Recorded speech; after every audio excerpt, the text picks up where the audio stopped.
Israel और Hamas के बीच जारी जंग में यमन की हूती ने इजरायल और उसकी फौज की नाक में दम कर दिया है। आए दिन दोनों एक दूसरे पर ताबड़तोड़ मिसाइल और ड्रोन हमले कर रहे हैं, जिससे इजरायली फौज और हूतियों दोनों को ही बराबर नुकसान झेलना पड़ रहा है। ऐसे में ताजा खबर यमन से है, जहां हूती विद्रोहियों ने इजरायल पर बड़ा मिसाइल हमला किया है। आइए जानते हैं इस खबर की पूरी जानकारी। जी हां, यमन के हूती विद्रोहियों ने इजरायल की ओर एक बैलिस्टिक मिसाइल दागी। सूत्रों के मुताबिक ये हमला इजरायल के एक बहुत बड़े और महत्वपूर्ण शहर को निशाना बनाकर किया गया था। यमन से दागी गई हूतियों की मिसाइल ने इजरायल में सायरन की गूंज कर दी।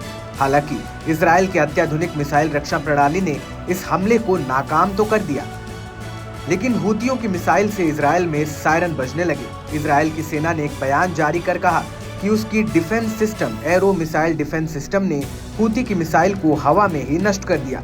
इस हमले में किसी तरह के जान माल के नुकसान की खबर नहीं है।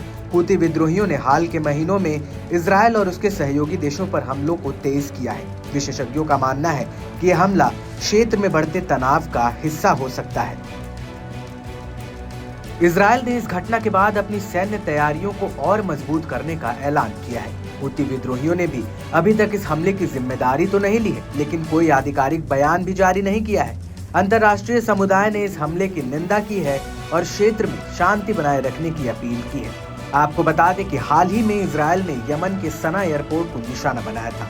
इस हमले में यमन की राष्ट्रीय विमान सेवा यमनिया का आखिरी विमान भी खाक हो गया था, जिसमें करीब 10 से ज्यादा लोगों के मारे जाने की खबर सामने आई थी। इसके बाद हूती विद्रोहियों ने इजरायल के सबसे बड़े हवाई अड्डे को निशाना बनाया और बेन गुरियन अंतर्राष्ट्रीय हवाई अड्डे पर एक हाइपरसोनिक मिसाइल दागी।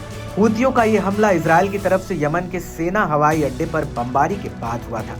मिडिल ईस्ट की जंग एक और खतरनाक मोड़ पर है। विशेषज्ञों का मानना है कि अगर हालात ऐसे ही बिगड़ते रहे तो ये पूरी खाड़ी क्षेत्र को एक बार फिर युद्ध की आग में झोंक सकता है और हूतियों के हमलों का जवाब अब केवल डिफेंसिव नहीं, ऑफेंसिव भी हो सकता है।